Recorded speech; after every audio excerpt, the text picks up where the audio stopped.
하나님께서 오늘 우리에게 주신 말씀의 제목은 부활의 소망을 부활의 신앙으로 라는 제목으로 함께 말씀을 나누겠습니다. 본문 말씀 누가복음 24장 36절로 48절 말씀 함께 봉독하겠습니다. 시작. 이 말을 할 때에 예수께서 친히 그들 가운데 서서 이르시되 너희에게 평강이 있을지어다 하시니 그들이 놀라고 무서워하여 그 보는 것을 영으로 생각하는지라. 예수께서 이르시되 어찌하여 두려워하며 어찌하여 마음에 의심이 일어나느냐. 내 손과 발을 보고 나인 줄 아느냐. 또 나를 만져보라. 영은 살과 뼈가 없으되 너희 보는 바와 같이 나는 있느니라.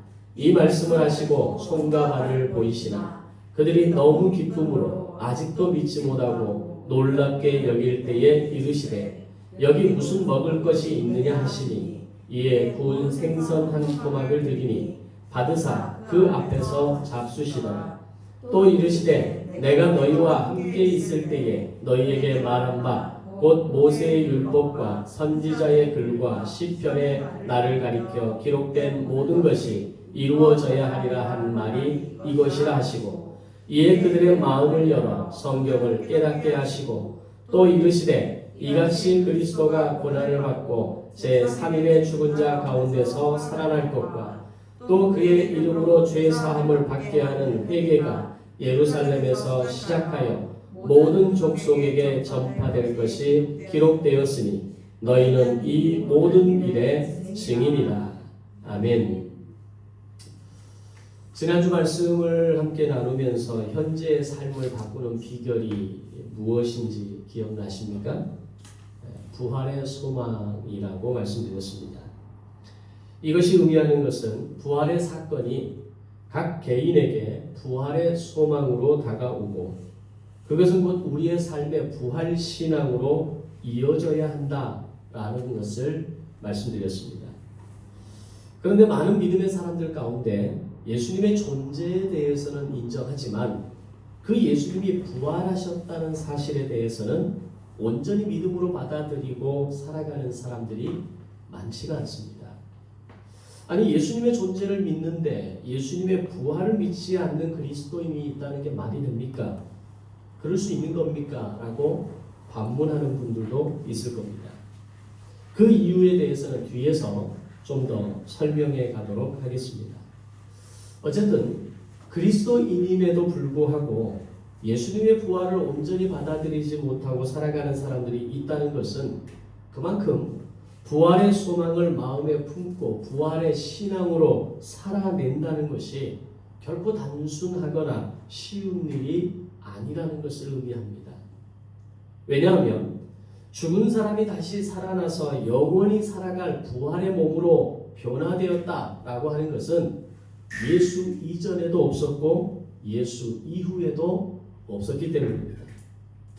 흔히 우리가 나사로를 부활했다라고 말하지만 엄밀하게 말하면 나사로는 다시 살아난 것이지 그 자체가 부활이라고 말할 수는 없습니다.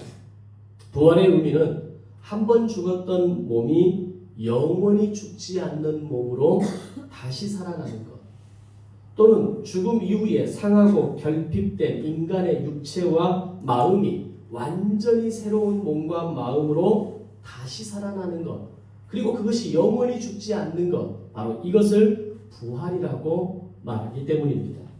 그렇게 본다면 인류의 역사 속에서 진정한 부활을 경험하신 분은 오직 예수님 한 분뿐이라는 것이 명확해집니다.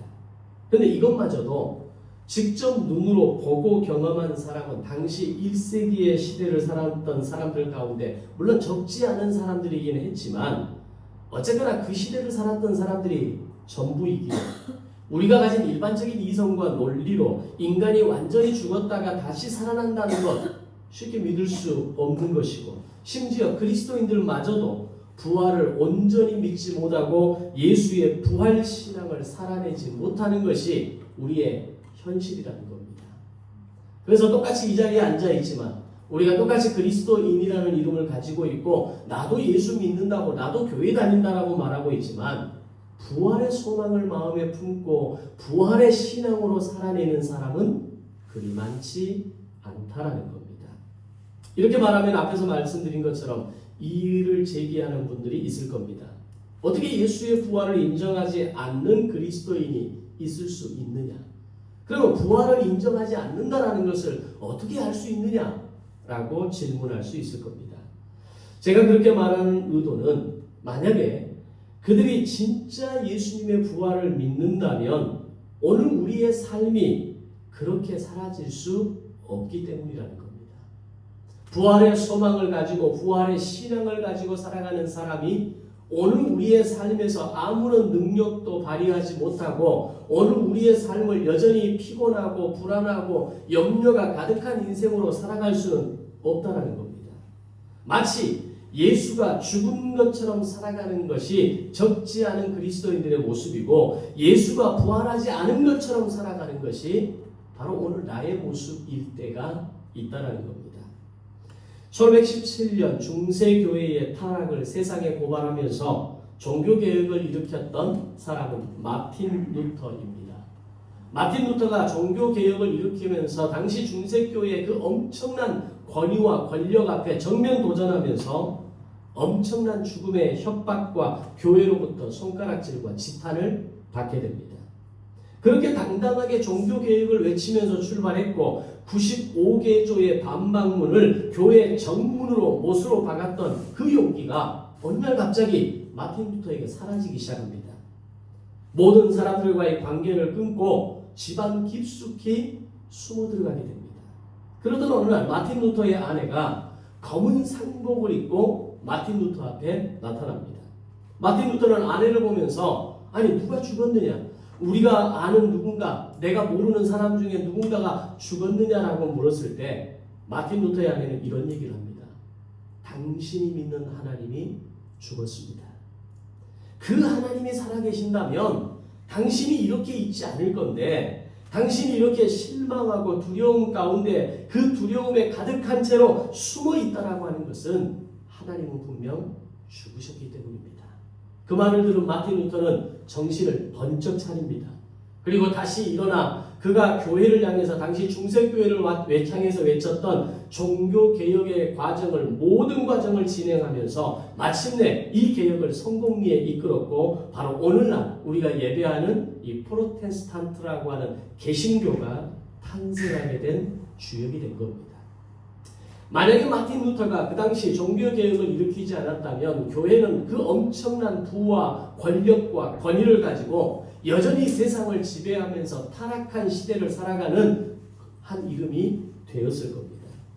그러나 마틴 루터의 그 용기가 또 그 두려움 가운데 주저앉을 수밖에 없었던 그 불안감들이 하나님의 살아계심을 경험하고 그 부활신앙을 자신에게 적용해 갈 때 마침내 종교개혁을 성공리에 마무리할 수 있었다는 겁니다. 이것처럼 부활을 온전히 받아들이지 못하고 부활신앙으로 살아내지 못한다는 것은 조금만 문제와 어려움이 다가오고 불안이 나를 엄습해 올 때 세상 사람들처럼 똑같이 절망하고 원망하고 불평하고 살아간다는 겁니다. 그 사람에게 있어서 예수님은 여전히 죽은 상태이며 예수님의 부활을 인정하지 않는 것이고 부활신앙을 살아내지 못한다는 겁니다. 그렇다면 그것은 단지 오늘 우리만의 문제이고 오늘 나만의 모습일까요? 오늘 본문 바로 앞부분을 보면 예수님과 함께 엠마오 마을로 가는 제자의 이야기가 등장하는데 그들이 그 길에서 예수님과 나눈 대화의 내용을 보면 그들 역시 부활에 대한 사건에 대한 소문은 들었지만 십자가로 인한 예수님의 그 죽음이 너무나 큰 충격이었기 때문에 부활의 소식을 믿지 못하고 낙심해서 예루살렘을 떠나 고향으로 가고 있었던 사람들이었습니다. 그런 그들에게 예수님은 직접 찾아가셔서 자신에 대한 구약의 모든 예언이 바로 부활로 성취되었음을 자세히 풀어서 설명해 주시게 됩니다. 그제서야 눈이 밝아진 제자들은 지금 자신들이 만나 함께 길을 걸어가고 있는 분이 그리고 자신들에게 이 부활에 대해서 설명하고 있는 바로 이분이 예수님이심을 알게 되죠. 그리고 고향으로 가는 길을 돌이켜서 다시 예루살렘으로 돌아가게 됩니다. 그리고 예루살렘에 남아있던 제자들이 모인 곳으로 가서 자신들이 엠마오로 가던 중에 만난 예수님에 대해서 이야기하기 시작합니다. 그런데 이렇게 열심히 자신들에게 찾아오신 예수님에 대해서 전하고 있을 때 이번에는 바로 그 자리에 예수님께서 직접 찾아오신 겁니다. 오늘 본문은 그렇게 예수님의 부활을 온전히 믿지 못하고 실망하는 마음으로 고향으로 돌아가는 제자들과 또 예루살렘에 남아있기는 하지만 여전히 어찌할 바를 모르고 예루살렘에 남아있으면서도 우왕좌왕하고 있는 이 제자들을 찾아오신 예수님께서 어떻게 그들에게 믿음을 다시 갖게 하시고 어떻게 부활신앙 공동체로 세워가시는지를 오늘 우리에게 보여주고 있다는 겁니다. 그렇다면 이 케이스를 통해서 오늘 제자들을 그렇게 믿음을 다시 세우시고 부활신앙으로 살아갈 수 있도록 그들에게 어떤 동기부여하시며 또한 제자 공동체로 부활 공동체로 세워가시는 그 모습을 오늘 나에게 적용할 수 있다면 주님은 오늘 우리를 찾아오셔서 우리의 믿음을 다시 세우시고 우리가 부활의 소망으로 부활의 신앙으로 다시 살아낼 수 있는 놀라운 역사가 오늘 저와 여러분에게 이 말씀을 통해서 전달되어지시기를 주님의 이름으로 축원합니다. 사실 제자들의 입장에서 보면 당시 가장 잔인한 형벌이었던 십자가에서 죽으신 예수님을 직접 목격한 거 아닙니까? 예수님의 그 십자가의 고통을 정말 처절하게 표현한 영화가 패션 오브 크라이스트죠.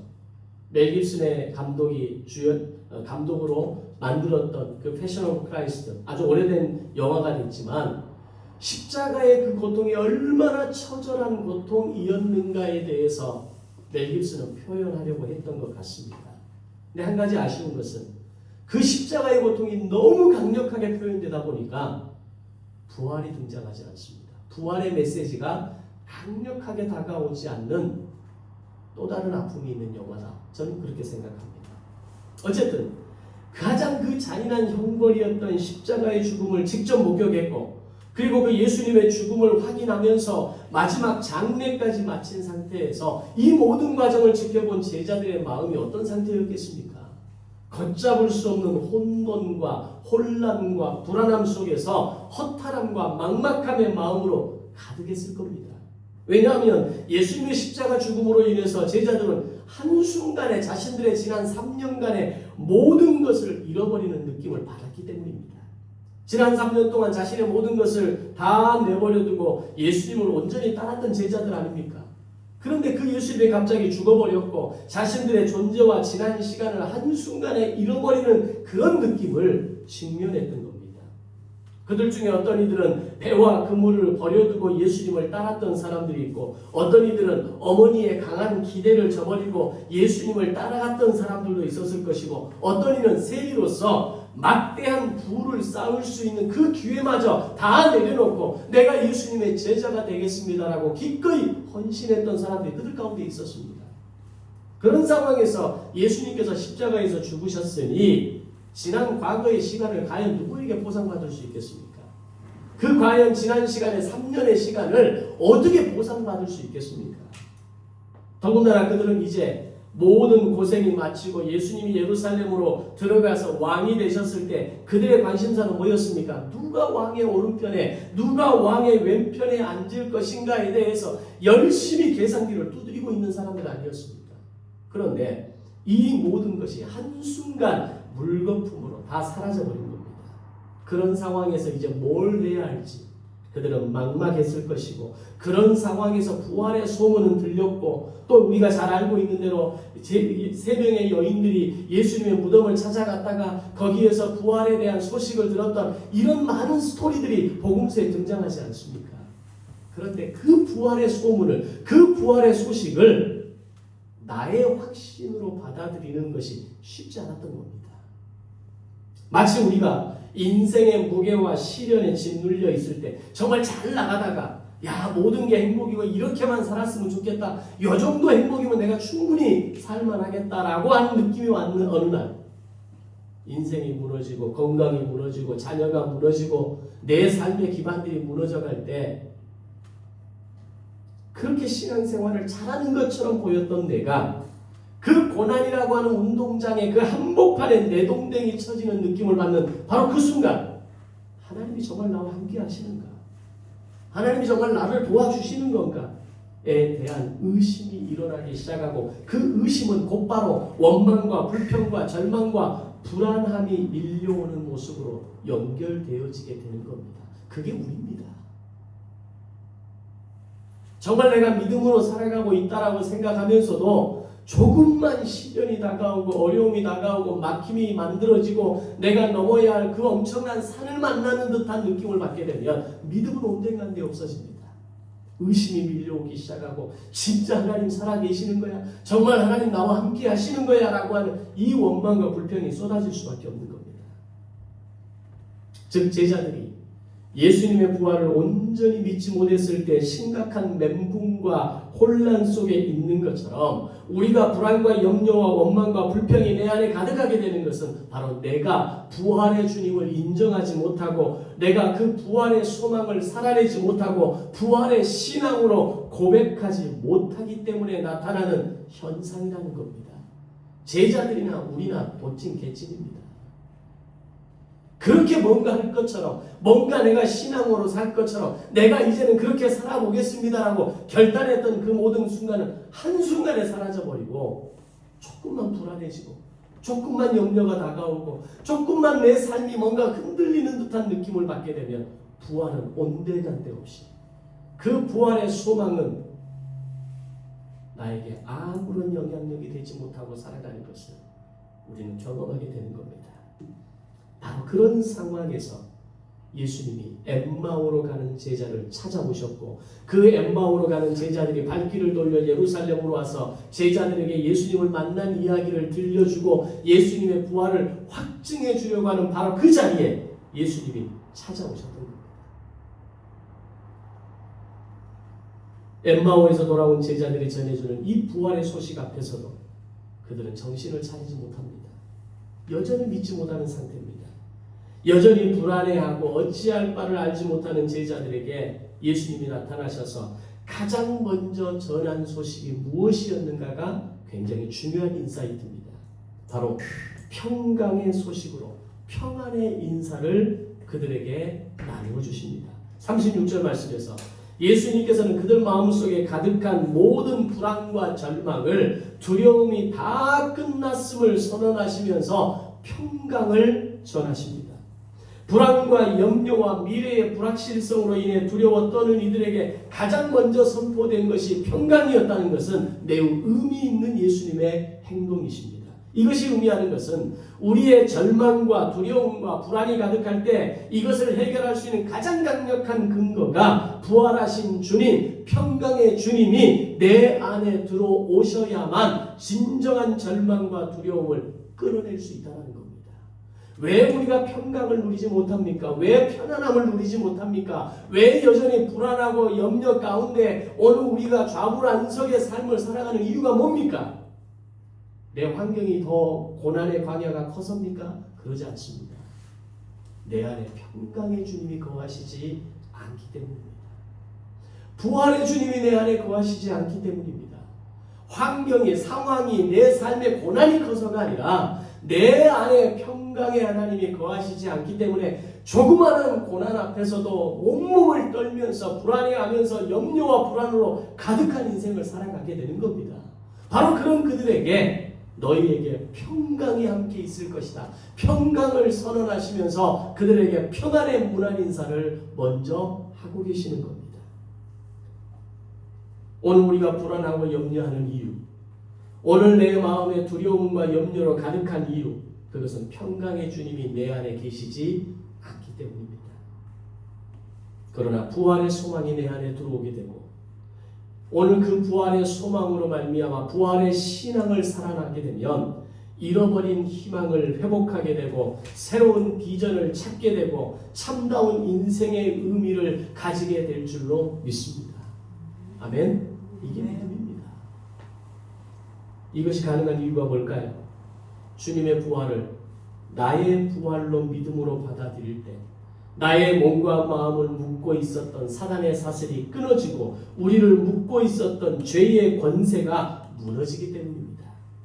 그로 인해서 주님의 부활이 나의 부활이 되고 주님의 부활이 나의 소망이 되고 이제 더 이상 그 누구도 흔들 수 없는 승리를 얻은 자가 누리는 평강을 부활의 주님이 우리에게 주시기 때문입니다. 따라서 내가 부활의 소망을 가진 자로 부활 신앙으로 살아내고 있느냐 없느냐에 대한 가장 확실한 증거는 내 안에 세상이 줄 수 없는 평강이 존재하느냐라는 겁니다. 이것으로 여러분 자신을 점검해 보아야 합니다. 내가 지금 평강의 삶을 살아가고 있는가? 내 삶에 요동치고 내 환경이 세상의 풍랑이 휘몰아치는 그 가운데 있지만 내 마음은 폭풍의 눈처럼 고요하고 잠잠할 수 있는가? 그 이유는 바로 내 안에 주님이 거하시기 때문에 틀림없이 무슨 뜻이 있을 것인데 틀림없이 하나님의 뜻을 따라 내 인생을 이끌어 가시고 조명하시고 그때마다 피할 길을 내어주시고 그때마다 나를 다시 일으켜 세워주시는 하나님의 은혜가 있다는 것을 믿는 사람은 평강을 누릴 수 있는 겁니다. 문제와 어려움이 없을 때는 이것을 제대로 평가할 수 없습니다. 그러나 해결할 수 없는 인생의 문제가 밀려오고 나를 엄습할 때 바로 그때 나는 평강의 주님으로 말미암아 하나님의 뜻을 신뢰하고 기다리는 그리스도인이 되어져 가는 겁니다. 이번 다니엘 기도회를 우리가 보면서 계속 자주 반복되어져 나오는 단어가 하나가 있습니다. 뭡니까? 결핍이라는 단어입니다. 오늘 나의 인생에 뭔가가 결핍되어지고 내 안에 뭔가 부족함을 발견하게 되고 내 안에 해결할 수 없는 내 인생의 결핍을 만나는 순간 오늘의 믿음이 성장하고 하나님을 신뢰하게 되고 하나님 아니시면 이 모든 것이 어떤 하나도 가능할 수 없다는 걸 고백하는 수준에까지 오르게 되는 겁니다. 어제 권호중 집사님의 간증을 보면서도 만약에 권호중 씨에게 그 아들에 대한 그 연약함, 그 부인에 대한 그 죽음의 이 직면에 있는 그 아내에 대한 이 결핍과 아들에 대한 결핍이 없었다면 권호중 씨가 하나님 앞으로 돌아올 수 있었겠습니까? 마지막에 그 아들이 찬양하는 그 모습 속에서 왜 권호중 씨가 하나님 앞에 그 3년의 시간을 엎드려 매일 기도할 수밖에 없었는가를 느낌이 오더라고요. 정말 잘 나가던 소위 음담패설의 그 한 주역을 했던 사람이 권호중 씨입니다. 그런 유머, 그런 개그, 그런 어떤 예능에 아주 선두에 있었던 사람이 권호중 씨입니다.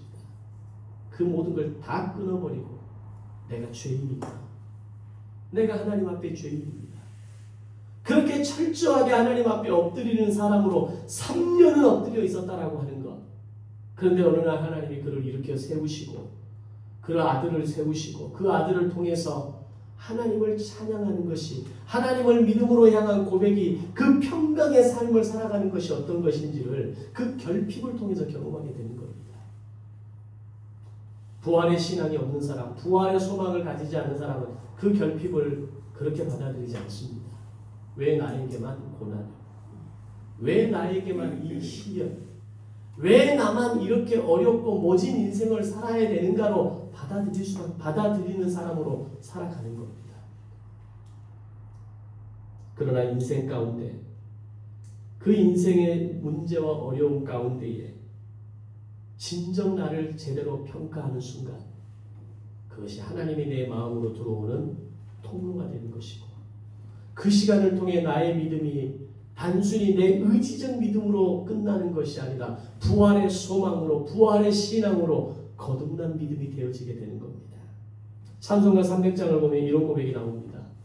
내 마음이 낙심되며 근심이 눌릴 때 희망이 사라지고 친구 날 버릴 때 번민이 가득 차고 눈물이 흐를 때 가는 길 캄캄하고 괴로움 많을 때 싸움이 맹렬하여 두려워 떨 때 환난이 닥쳐와 어려움 당할 때 이 모든 게 결핍입니다. 이 모든 게 우리의 인생에서 경험하는 고난과 광야의 그 혼돈입니다. 그런데 이 모든 때에 부활의 소망이 있고 부활의 신앙을 살아내는 자는 그 마음과 영혼과 육신 안에 참된 평강이 있으므로 평강을 누리는 사람이 된다는 겁니다. 사랑하는 성도 여러분의 모든 삶이 평강을 누리는 삶의 주인공이 되시기를 주님의 이름으로 축원합니다. 이렇게 두려움과 막막함에 괴로워하는 제자들을 직접 찾아가셔서 그들에게 평강의 소식을 전하신 주님은 이제 제자들이 진정한 평강을 누릴 수 있도록 부활의 증거를 확인시켜 주십니다. 37절에 보면 그들이 놀라고 무서워하며 그 보는 것을 영으로 생각했다라고 이야기합니다. 이 말을 우리말로 표현하면 자기들의 눈앞에 나타나신 예수님을 귀신으로 알고 무서워했다라는 겁니다. 정말 제자들도 대단하지 않습니까? 예수님이 살아서 그렇게 함께 하실 때에도 분명 자신의 죽음과 부활에 대해서 언급하셨던 때가 있습니다. 다른 제자들은 몰라도 그래도 베드로, 야고보, 요한과 같은 3명의 수석 제자들은 예수님의 부활을 의심하지 말아야 됐습니다. 더 나아가 자신들 안에 있는 이 불안과 염려가 잘못된 것이라는 걸 알아야 했고, 적어도 부활하신 주님이 이제 다시 자신들을 찾아오셨을 때에는 즉각적으로 이게 바로 예수님이 말씀하셨던 그 부활의 사건이라는구나 라는 것을 알아채야 됐습니다. 적어도 이 정도는 할 수 있는 것 아닙니까? 그런데 제자들은 여전히 의심하고 여전히 못 믿어하면서 오히려 예수님을 귀신으로 몰아가고 있습니다. 38절에서는 그 이유가 제자들의 두려움이 그들의 마음속에 있는 의심 때문이라고 이야기합니다. 왜 우리가 불안하고 염려하는지 성경은 명확하게 이야기합니다. 내 마음속에 있는 의심, 주님에 대한 신뢰하지 못함이, 주의 부활을 의심하는 그 의심이 바로 나를 염려하게 만들고 불안하게 만들고 두려워 떨게 만든다는 겁니다. 우리 안에도 끊임없이 올라오는 이 의심으로 인해서 하나님이 나에게 다가오심도 오늘 나에게 허락하신 은혜도 제대로 받아들이지 못하고 있지는 않습니까? 이제 예수님께서는 제자들에게 한 걸음 더 나아가 직접 자신의 손과 발을 보이시면서 만져보라고 하시고 부활의 증거를 확인시켜 주시게 됩니다. 왜 그렇게 하셨을까요? 예수님은 그들의 반응과 의심을 한심하게 보시는 것이 아니라 그들의 눈높이에서 그럼 너희가 만져봐. 너희가 내 손과 발을 만져보면 부활한 내 몸이 어떤 상태인가를 너희가 알게 될 거야. 제자들을 이해시키기 위해서 애를 쓰고 계시는 겁니다.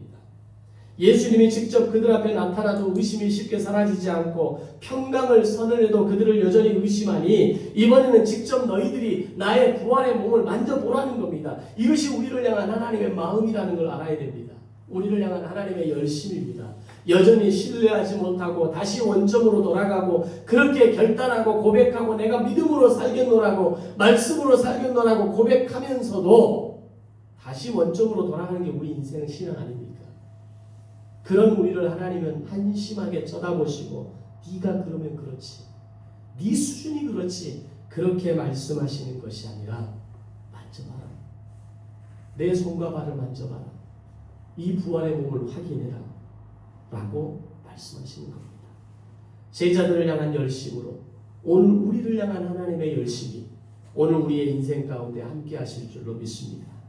우리가 알아들을 때까지, 우리가 깨닫고 온전한 믿음으로 나올 때까지 하나님은 우리에게 말씀하시고 사람을 붙이시고 기다리시는 하나님이라는 것을 알아야 합니다.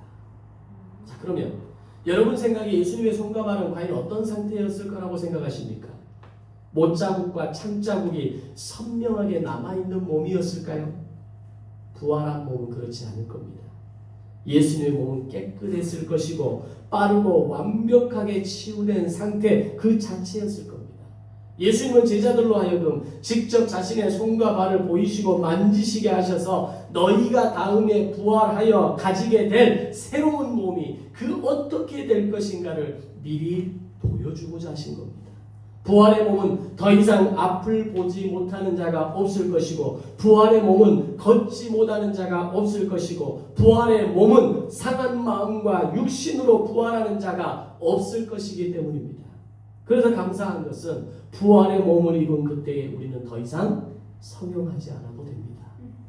견적받고 다니지 않아도 됩니다. 왜냐하면 가장 완벽한 몸으로 가장 아름다운 몸과 마음으로 우리를 부활하게 하실 것이기 때문입니다. 아멘. 자, 예수님이 이 정도로 말씀하시면 제자들 믿어야 되는 거 아닙니까? 그런데 분위기가 아직도 예수님의 부활을 온전히 믿지 못합니다. 실감하지 못하는 분위기가 아직도 보였던 것 같습니다. 예수님은 그래도 믿지 못하는 제자들에 대해서 41절 43절에 보면 뭐라고 말씀하시냐면 먹을 게 있느냐? 라고 물으십니다. 그리고 구운 생선을 내어드렸을 때 그 생선을 드시면서 예수님께서는 영으로 너희 앞에 있는 것이 아니라 육신의 몸을 가지고 완전히 부활하셨음을 보여주시게 됩니다. 예수님은 엠마오로 가는 제자들을 만나면서도 그랬고 예루살렘에서 제자들을 만나셨을 때도 동일하게 식사라는 모티브를 사용하시게 됩니다. 오늘 예수님과 제자들 관계 속에서 식사는 어떤 의미가 있습니까? 단순히 제자들의 눈으로만 보는 것으로만 그치지 않으시고 십자가 이전에 예수님과 함께 행했던 그 수많은 식사에 대한 기억을 재현시키셨던 겁니다. 살아계신 주님에 대한 현실적이고 생생한 체감을 그들이 할 수 있도록 예수님은 보여주신 겁니다. 예수님이 생선을 잡수시는 것을 보면서 제자들은 아마 벳세다 언덕에서 오병이어 사건을 떠올리면서 그날의 감격과 은혜를 떠올렸을 겁니다. 예수님이 잡히시긴 전날 밤 행하셨던 그 성만찬 직전에 마지막 식사를 떠올리면서 지금 우리 앞에 계시는 이분이 바로 예수님이구나. 나와 함께 식사하고 나와 함께 동거동락했던 그분이 바로 이분이구나 라고 하는 것을 이 식사라는 모티브를 통해서 제자들에게 떠올리게 하셨던 겁니다.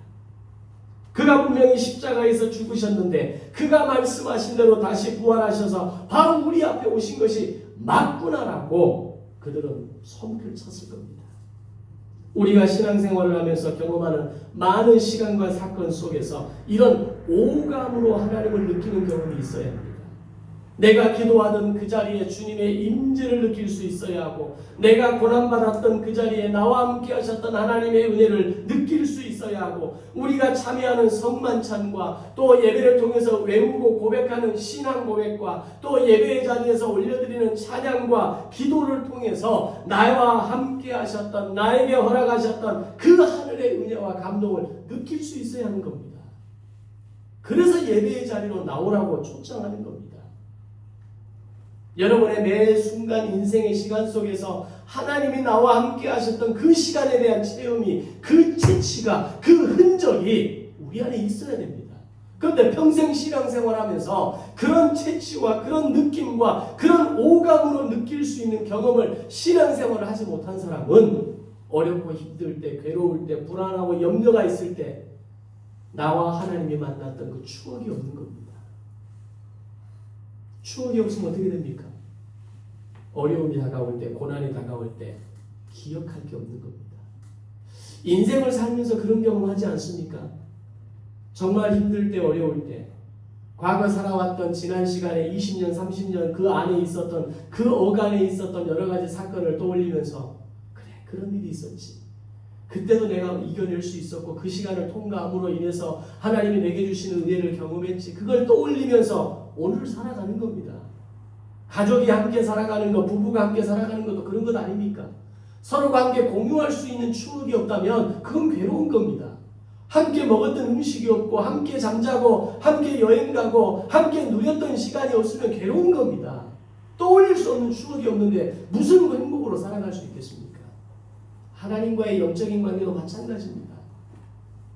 행복을 느낄 수 있고 동행을 느낄 수 있고 나에게 부어주셨던 그 은혜를 느낄 수 있는 그 자리가 그 추억이 우리에게 있어야 하는 겁니다. 그것이 여러분에게 다니엘 기도회가 되기를 바라는 마음으로 토요일 주일만 나오시라는 겁니다.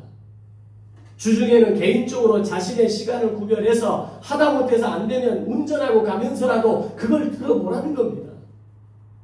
그게 신앙의 추억입니다. 그게 신앙의 흔적입니다. 그래도 50대, 60대 이 정도의 신앙생활 40대 정도도 가능할 것 같은데요. 그 정도 신앙생활에 연륜이 있었던 사람들은 어린 시절의 신앙의 추억이 있습니다. 성탄절 날 새벽송을 돌면서 밤새도록 놀다가 성탄절 예배에는 꾸벅꾸벅 졸면서 그러면서도 성탄절 예배를 함께 드리면서 성탄 이후에는 뭔가 축하 공연을 하고 또 새벽 부활절 기간을 통해서 주셨던 말씀의 은혜를 기억하고 교회에서 야유회를 가고 뭔가 함께했던 그 시간에 대한 그 신앙의 추억이 있지 않습니까?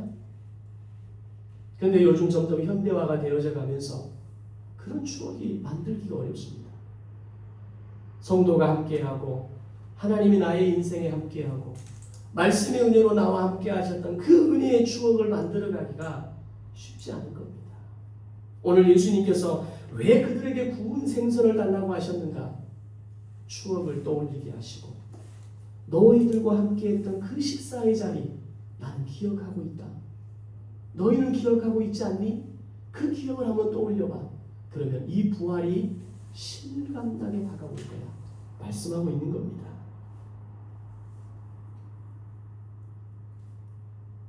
사도신경의 고백 속에서 우리는 몸의 부활과 영생을 믿고 몸이 다시 사는 것과 영원히 사는 것을 믿습니다. 라고 고백합니다. 그 고백을 할 때마다 주님의 십자가로 인해 완전히 사함받은 죄를 끊어내고 부활의 소망을 가진 자로 부활의 영광을 살아내는 자로 몸이 다시 사는 것과 영원히 사는 것을 우리의 입술로 우리의 마음으로 고백할 수 있어야 하는 겁니다. 이런 고백이 내 입술과 마음을 다해 드려지게 될 때 바로 그것이 부활의 소망에서 끝나지 않고 부활의 신앙으로 연결되어져서 부활의 신앙을 살아내는 영광스러운 그리스도인의 삶이 마침내 우리의 인생에 이루어지게 되는 겁니다. 이런 영적인 프로세스 없이 신앙의 성장 기대하시면 안 됩니다. 이런 영적인 성장의 과정을 통해서 우리는 마침내 다듬어지고 만들어지고 완성되어져 가는 겁니다. 예수님의 부활은 단순히 몸이 죽었다가 다시 살아나는 사건이 아닙니다. 예수님은 부활이 어떤 의미가 있는지를 자세히 설명합니다. 27절에서 엠마오로 돌아가는 제자들에게도 모세와 모든 선지자의 글, 그게 뭡니까? 모세는 모세오경 율법서를 이야기합니다. 모든 선지자의 글은 뭡니까? 대선지서와 소선지서, 성경의 구약에 있는 모든 선지서를 이야기합니다. 즉 구약의 모든 이야기들이 모든 성경에 기록된 이야기들이 부활에 대해서 예수님 그분에 대해서 설명하고 있다는 것을 그 엠마오로 가는 길에 예수님은 그들에게 설명해 주셨던 겁니다. 32절에서는 이 말씀을 들을 때 제자들의 마음이 뜨거워졌다라고 기록합니다. 44절에서 예루살렘에 모인 제자들에게도 또 이르시되 내가 너희와 함께 있을 때에 너희에게 말한 바 모세의 율법과 선지자의 글과 시편의 나를 가리켜 기록된 이 모든 것이 이루어져야 하리라 한 말이 바로 이것이다 라고 말합니다. 그 이것이 뭡니까? 부활이다라는 겁니다. 즉 구약 성경의 모든 예언이 예수님의 삶과 죽음과 부활에 대해서 어떤 의미가 있는지 자세히 풀어 설명했다는 겁니다. 특별히 47절에서 예수님의 죽으심과 부활은 죄사함을 받게 하는 회개를 이루신다고 말씀합니다. 예수님의 죽으심과 부활을 인정하는 사람에게 나타나는 가장 강력한 변화는 회개입니다. 어제 권호중 집사님도 그런 이야기 하지 않습니까? 그가 예수님을 인격적으로 만나고 회심했을 때 지난 3년을 회개의 시간으로 살아갈 수밖에 없었다라고 이야기합니다. 그 전에도 간증하러 다녔습니다. 그 전에도 나는 예수 믿는 사람이라고 이야기하고 다녔습니다. 그때는 회개가 없었던 거죠. 그런데 진짜 예수님을 만났을 때 그는 자신의 인생 전체를 하나님 앞에 회개하지 않으면 안 된다는 사실을 깨달은 겁니다. 지금도 하루에 3시간을 기도로 나아간다는 고백이 우리에게 도전입니다. 그것이 바로 십자가와 부활의 이 능력을 가진 자, 십자가와 부활의 간증과 고백을 가진 자가 가지는 모습이기 때문입니다. 예수님의 죽으심과 부활이 없다면 우리의 죄사함도 없습니다. 십자가 사건이 없었다면 우리는 지금도 날마다 짐승을 잡아서 제사를 드리는 중노동을 해야 됩니다.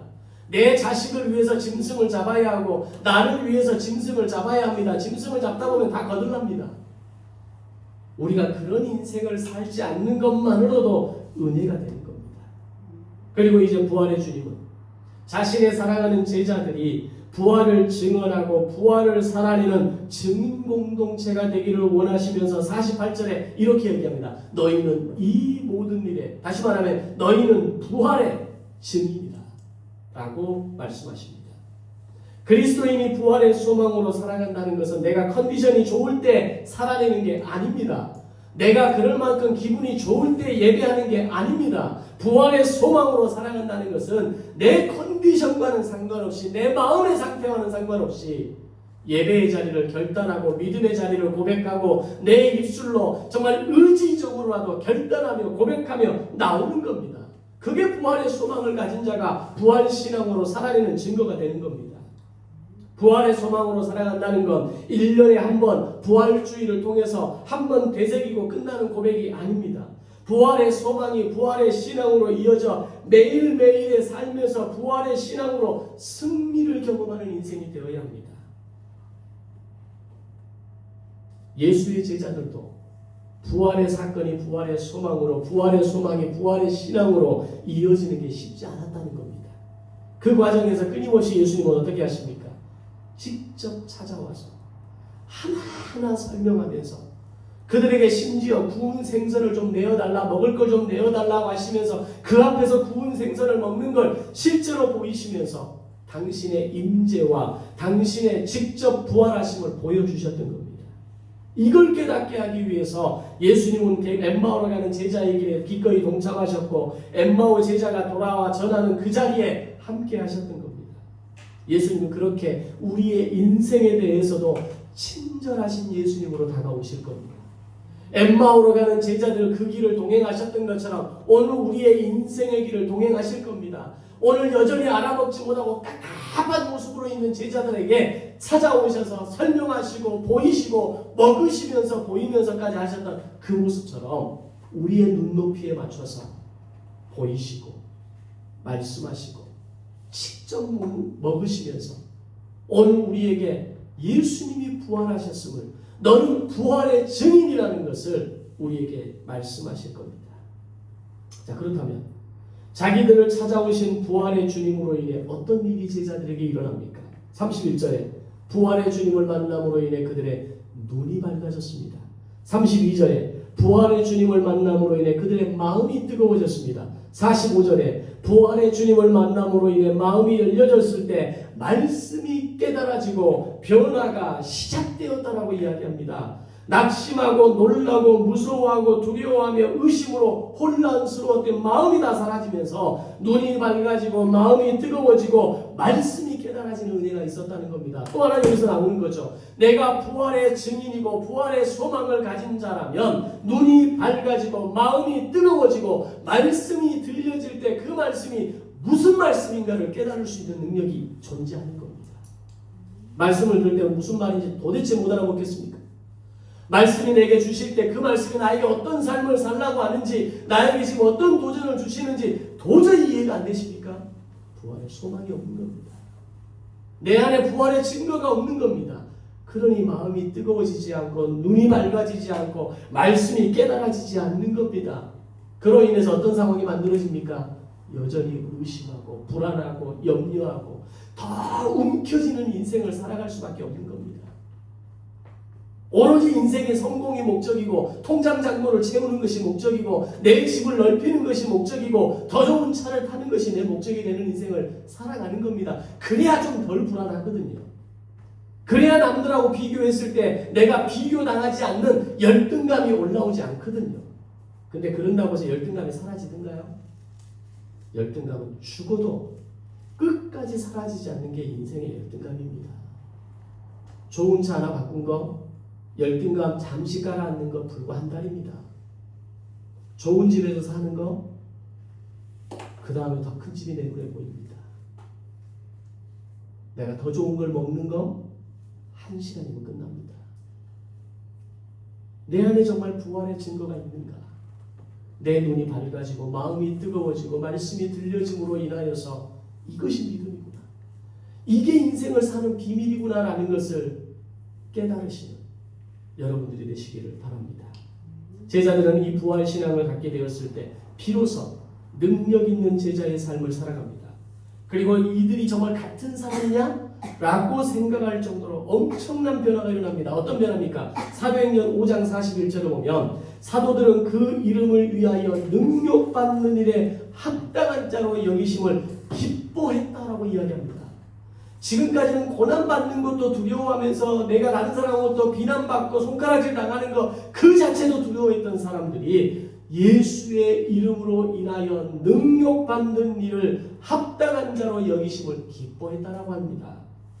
히브리서 11장 38절에서 세상이 감당하지 못하는 자라는 평가를 받습니다.